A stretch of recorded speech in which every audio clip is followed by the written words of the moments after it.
Assalamualaikum warahmatullahi wabarakatuh. Rahayu Rahayu Sagung Dumadi.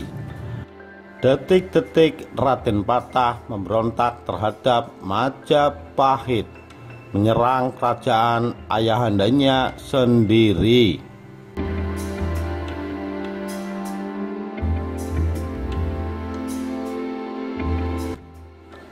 Demak Bintara berkembang pesat.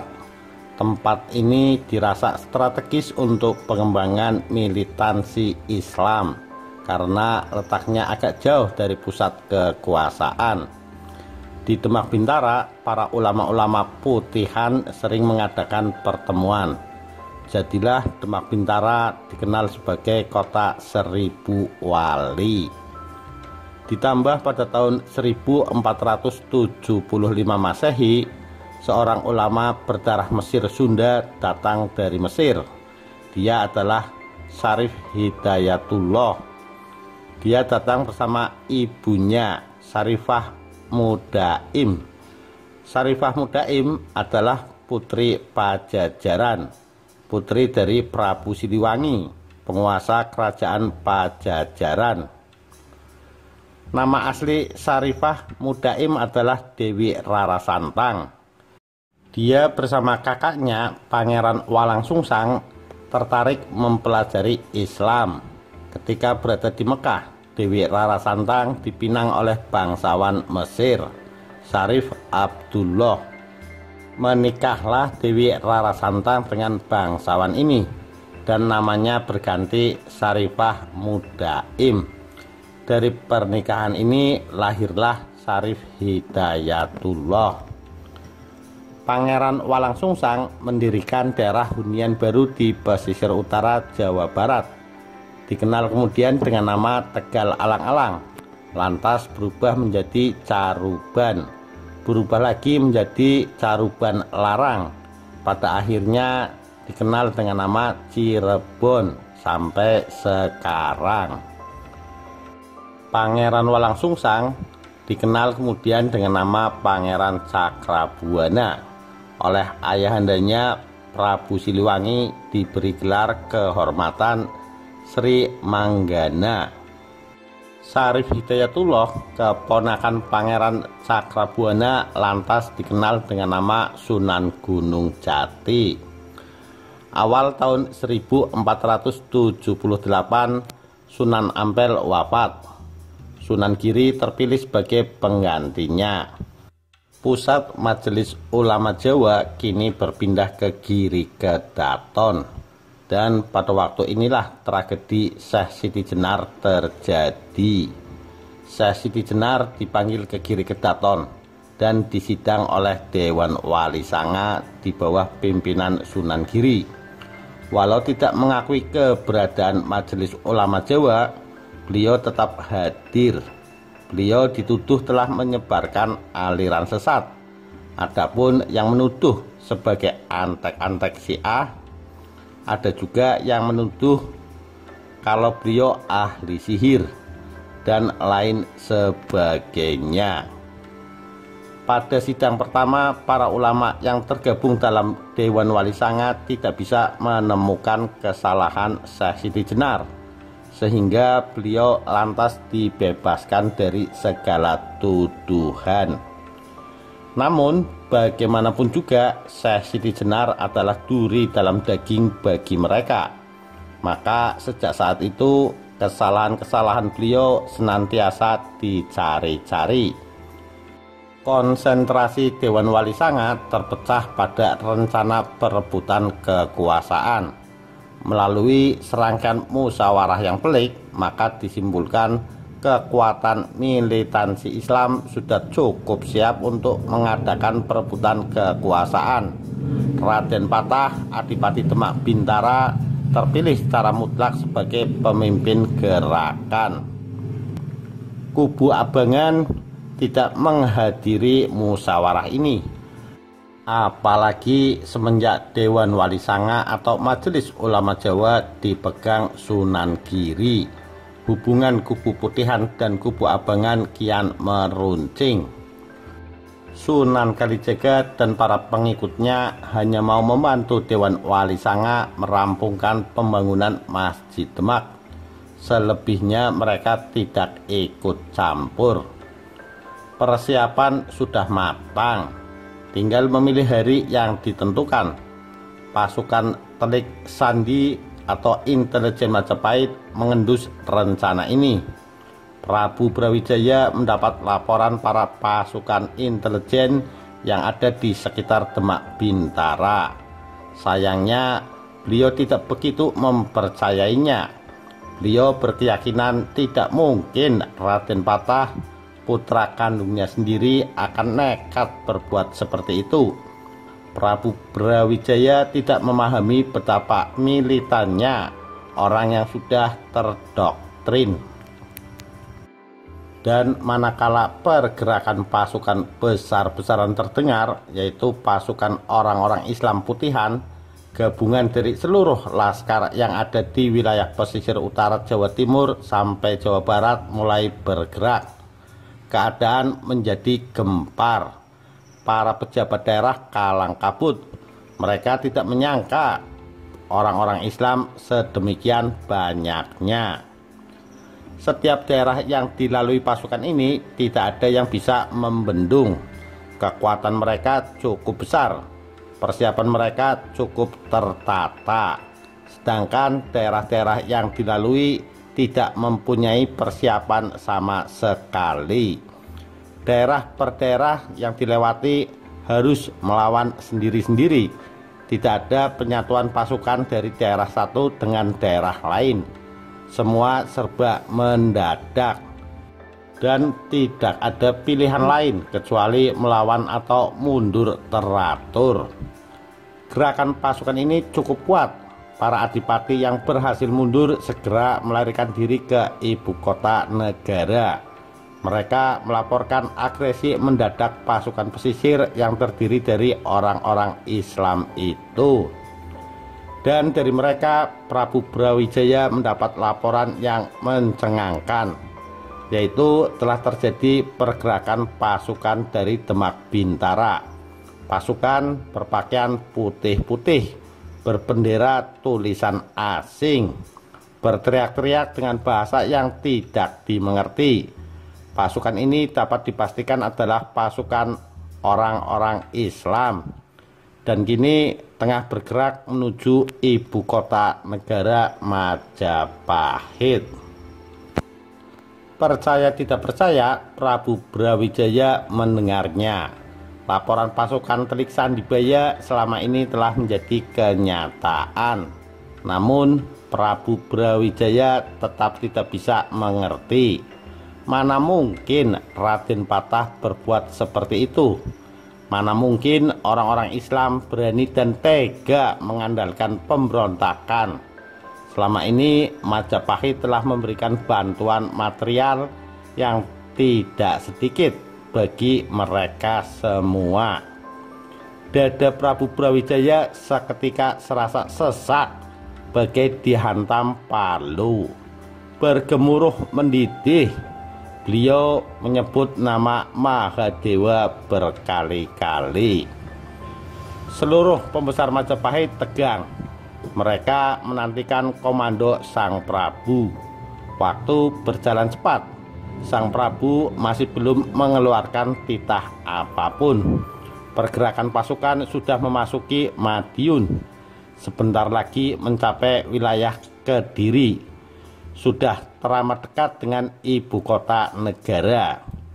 Pertempuran-pertempuran penghadangan telah terjadi secara otomatis dan semua telah masuk menjadi laporan bagi Sang Prabu. Bahkan ada laporan yang menyatakan beberapa daerah yang terpengaruh Islam malah ikut bergabung dengan pasukan ini. Adipati Kertosono mengirimkan utusan khusus kepada Sang Prabu untuk segera mengeluarkan perintah perang. Sang Prabu masih termangu-mangu, dan manakala terdengar Adipati Kertosono melakukan perlawanan mati-matian tanpa menunggu komando beliau, barulah Sang Prabu tersadar. Segera beliau memerintahkan seluruh pasukan Majapahit untuk mempersiapkan sebuah perang besar. Para panglima yang telah menanti-nantikan perintah ini menyambut dengan sukacita. Inilah yang mereka nanti-nantikan. Tanpa menunggu waktu lama, seluruh kekuatan Majapahit segera dipersiapkan. Pasukan Majapahit telah siap sedia menyambut kedatangan pasukan Demak Bintara, dan sekali lagi mereka tinggal menunggu perintah untuk menyerang. Dan komando terakhir ini pun tidak segera keluar. Pasukan Majapahit resah, para panglima cemas. Para kepala pasukan tempur di garis depan terus mendesak kepada para panglima masing-masing agar segera mengeluarkan perintah penyerangan. Para panglima juga mendesak Sang Senopati Agung, meminta kepada Prabu Brawijaya untuk segera memberikan komando terakhir. Perlu dicatat, salah satu panglima yang memperkuat barisan Majapahit adalah Adipati Terung, adik tiri Raden Patah. Dalam hatinya bertanya-tanya, ada apakah dengan kakak tirinya sehingga mengadakan gerakan makar sedemikian rupa. Selama ini dia tidak melihat ada yang salah dengan pemerintahan Prabu Brawijaya. Tidak ada diskriminasi dalam hal keagamaan. Dirinya yang muslim pun bisa bebas menjalankan ibadah agamanya. Bahkan bisa dipercaya menjabat sebagai seorang adipati yang notabene bukan jabatan main-main. Adipati Terung tidak bisa memahami pola pikir kakak tirinya, dan perintah penyerangan tidak juga segera turun. Seluruh pasukan yang sudah bersiap sedia di barak masing-masing dilanda ketegangan yang luar biasa. Di istana, para menteri resah. Melihat situasi ini, Sabdo Palon dan Naya Genggong meminta Sang Prabu untuk segera mengeluarkan perintah. Namun, apa jawaban Sang Prabu? Beliau masih tidak yakin pasukan Demak akan tega menyerang ibu kota negara Majapahit. Sabdo Palon dan Naya Genggong menandaskan cara berpikir Raden Patah dan para pasukan ini sudah lain. Sang Prabu tidak akan bisa memahaminya. Jalan satu-satunya sekarang adalah menghadapi mereka secara frontal. Pada saat ini tidak ada cara lain. Dan manakala kabar terdengar pasukan Demak telah merangsak maju dan memasuki pinggiran ibu kota Majapahit, dan di sana mereka mengadakan perusakan hebat, dengan sangat terpaksa Sang Prabu mengeluarkan perintah penyerangan. Tapi perintah itu sebenarnya telah terlambat. Begitu keluar perintah penyerangan, ada hal yang tidak terduga. Pasukan Ponorogo dan beberapa daerah yang lain membelot. Diketahui kemudian ternyata mereka adalah pasukan dari daerah-daerah yang sudah muslim. Dan peperangan pecah sudah. Peperangan yang besar. Darah tumpah lagi. Senopati Demak dipimpin oleh Sunan Ngundung. Dan di pihak Majapahit, Senopati dipegang oleh Arya Lembu Pangarsa. Prajurit Majapahit mengamuk di medan laga. Para prajurit yang sudah berpengalaman tempur ini dan disegani di seluruh Nusantara sekarang tidak main-main lagi. Adipati Senguruh, Raden Bondan Kejawen yang masih belia, Adipati Terung, Adipati Singosari, dan yang lain ikut mengamuk di medan laga. Sayang, banyak kesatuan-kesatuan Majapahit yang berasal dari daerah muslim membelot. Namun pada hari pertama pasukan Demak Bintara terpukul mundur. Pada hari kedua, pasukan Demak terpukul lebih telak. Senopati Demak, Sunan Ngundung, tewas. Pasukan Demak mengundurkan diri. Pasukan cadangan masuk dipimpin oleh putra Sunan Ngundung, Sunan Kudus. pertempuran pecah kembali. Namun bagaimanapun juga pasukan Demak harus mengakui kekuatan pasukan Majapahit. Mereka terpukul mundur keluar dari ibu kota negara. Kehebatan pasukan Majapahit yang terkenal itu ternyata terbukti. Pasukan Demak bertahan. Beberapa minggu kemudian datang pasukan dari Palembang bergabung dengan pasukan Majapahit. Pasukan Majapahit seolah mendapat suntikan darah segar. Namun ternyata bergabungnya pasukan Palembang ini hanyalah bagian dari siasat dari orang-orang Demak. Pasukan Palembang diam-diam memusnahkan seluruh persediaan bahan makanan tentara Majapahit. Lumbung-lumbung besar dibakar. Semua persediaan bahan pangan ludes. Majapahit kebobolan luar dalam. Majapahit benar-benar tidak pernah menyangka akan hal ini. Begitu persediaan bahan pangan menipis, dari hari ke hari pelan namun pasti pasukan Majapahit terpukul mundur. Mendengar pasukan Majapahit terdesak, kepala pasukan Bayangkara, yaitu pasukan khusus pengawal raja, segera mengamankan Prabu Brawijaya. Keadaan sudah sedemikian genting dan Sang Prabu mau tidak mau harus segera meloloskan diri. Ini harus dilakukan secepatnya karena untuk menyatukan kembali kekuatan tentara Majapahit kelak, sosok Prabu Brawijaya masih dibutuhkan. Dengan dikawal pasukan Bayangkara, Prabu Brawijaya segera keluar dari istana. Pasukan Bayangkara memutuskan agar Sang Prabu menyelamatkan diri ke Pulau Bali, pulau yang kondusif untuk saat ini. Di tengah kekacauan itu, Dewi Anarawati diam-diam dibawa oleh pasukan Islam ke Gresik. Putra bungsu Dewi Anarawati, Raden Gugur yang masih kecil, diselamatkan oleh pasukan Ponorogo dan dibawa ke Kadipaten Ponorogo. Dan pada akhirnya Majapahit bisa dijebol. Seluruh istana dirusak dan dibakar. Perusakan terjadi di mana-mana. Dan pada akhirnya terjadilah tragedi kemanusiaan yang sampai sekarang ditutupi. Perang yang semula melibatkan dua kekuatan militer Majapahit dan Demak kini merembet menjadi perang sipil. Mereka yang merasa di atas angin kini menjadi sosok malaikat maut. Pertumpahan darah terjadi. Masyarakat Majapahit yang masih memegang keyakinan lama berhadapan secara frontal dengan mereka yang telah berpindah keyakinan. Di mana-mana situasi anarkis terjadi. Di mana-mana dua kubu ini bentrok. Di mana-mana kekacauan merajalela.